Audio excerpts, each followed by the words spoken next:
Selamat pagi, Bapak, Ibu, serta saudara-saudara dari Padukuhan Disil, Salam Rejo, Kabupaten Kulon Progo. Perkenalkan, nama saya H. Fajar Kusuma. Saya dari tim KKN UKDW, kelompok 33.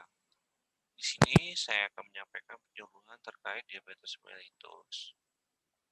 Sebelumnya, saya menyampaikan terima kasih untuk Bapak, Ibu, serta saudara-saudara yang sudah menyempatkan waktunya untuk menonton video penyuluhan diabetes mellitus ini.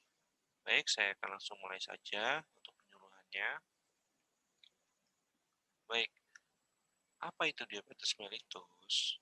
Ya, diabetes mellitus merupakan keadaan di mana kadar gula darah atau yang biasa disebut glukosa melebihi batas normal.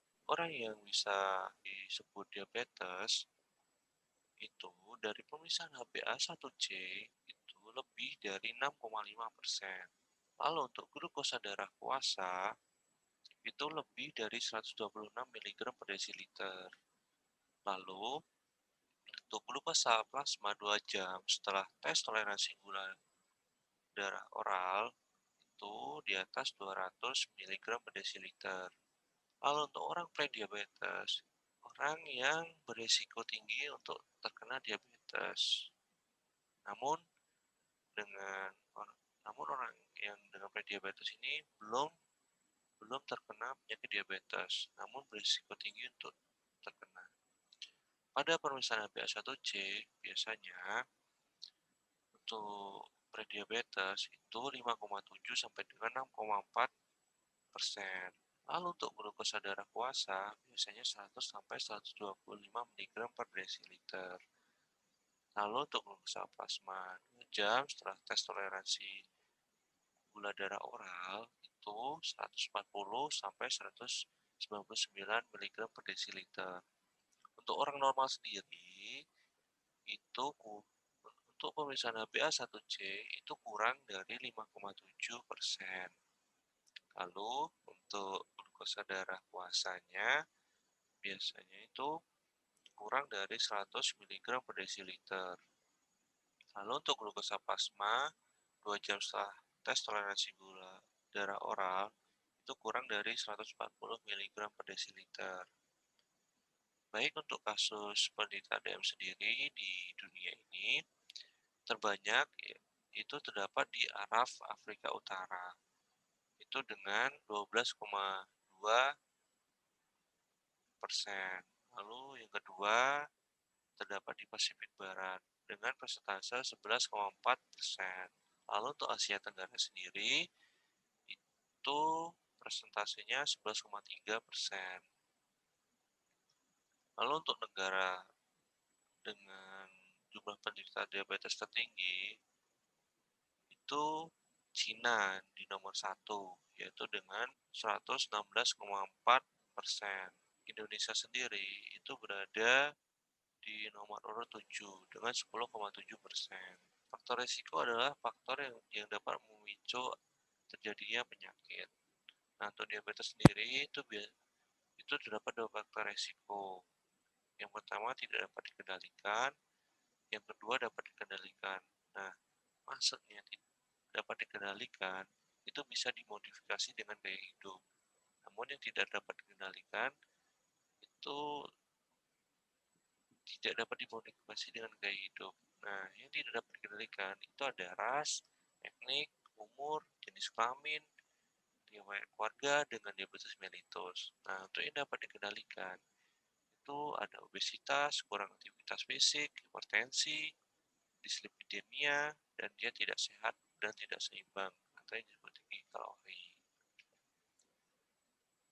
Baik, berdasarkan kriteria, diabetes mellitus itu dibagi menjadi dua, yaitu tipe 1 dan tipe 2. Nah, untuk tipe 1 sendiri itu disebabkan karena kenaikan gula darahnya karena kerusakan sel beta pankreas, sehingga produksi insulin itu tidak ada sama sekali.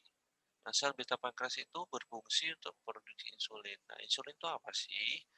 Insulin itu adalah hormon, ibu-ibu ya, hormon yang dihasilkan oleh pankreas untuk mencerna gula dalam darah. Nanti setelah gula ini dicerna, insulin akan mengalirkan ke jaringan seluruh tubuh untuk pembentukan energi. Nah, untuk penderita diabetes tipe ini diharuskan suntik insulin dari luar setiap hari. Biasanya yang terkena itu adalah anak-anak balita. Kenapa anak-anak balita? Karena hal ini disebabkan adanya proses autoimun sebelum lahir yang menyebabkan kerusakan sel beta pankreas. Lalu untuk diabetes mellitus tipe 2 ini disebabkan karena adanya kenaikan gula darah akibat adanya resistensi insulin. Nah, resistensi insulin ini artinya apa?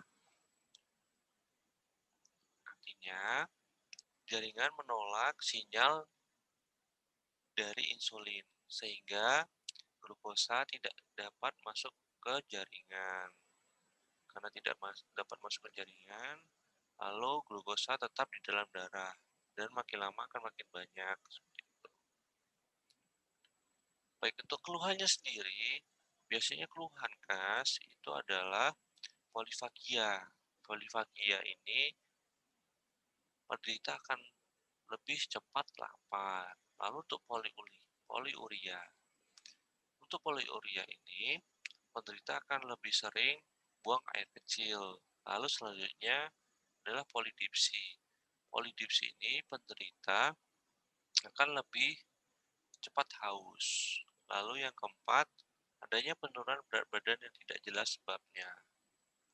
Nah, di sini kenapa sih uh, penderita bisa lebih cepat lapar dan sering buang air kecil, serta lebih cepat haus dan penurunan berat badan yang tidak jelas. Nah, hal ini disebabkan karena adanya mekanisme dari tubuh akibat kenaikan gula darah, sehingga ginjal ini akan um, membuat urin secara terus-menerus. Lalu penderita akan lebih sering buang air kecil. Nah, karena sering buang air kecil, itu akan terbawa kalori dan cairan yang terbuang dengan urin, sehingga penderita akan lebih cepat haus dan lapar. Lalu akan disertai juga dengan penurunan berat badan, seperti itu. Lalu untuk keluhan tidak khasnya, biasanya penderita merasa lemah, kesemutan, gatal, mata kabur, disfungsi ereksi pada pria, dan luka yang sulit sembuh. Baik, untuk upaya pencegahan dan pengendalian diabetes mellitus. Nah, untuk pencegahannya, individu dengan faktor risiko yang tinggi terkena diabetes harus lebih mawas diri dan perlu untuk menerapkan pola hidup sehat, yaitu dengan selalu memperhatikan asupan makannya dan asupan minumnya, serta harus teratur untuk melakukan aktivitas fisik. Lalu untuk pengendaliannya, berdasarkan Impres No. 1 tahun 2017 yang berisi tentang pengendalian diabetes mellitus itu dibagi menjadi 4. Yang pertama adalah pengaturan pola makan. Nah, di sini untuk pengaturan pola makan itu kalori yang dikonsumsi harus disesuaikan dengan kebutuhan tubuh, seperti itu. Dan harus dihindari untuk konsumsi karbo yang berlebih dan konsumsi yang manis-manis, juga konsumsi lemak yang berlebih juga, seperti itu. Lalu untuk aktivitas fisik diusahakan untuk setiap hari itu minimal olahraga ya, itu minimal 30 menit setiap hari. Lalu untuk tata laksana terapi farmakologi, orang dengan diabetes itu harus patuh untuk selalu minum obat dengan resep dokter. Gitu. Lalu untuk peran keluarga sendiri di sini sangat penting, karena keluarga itu akan selalu mengingatkan kepada penderita untuk patuh minum obat dan selalu untuk berperilaku hidup sehat. Baik, untuk penyuluhan terkait diabetes mellitus sudah selesai. Terima kasih.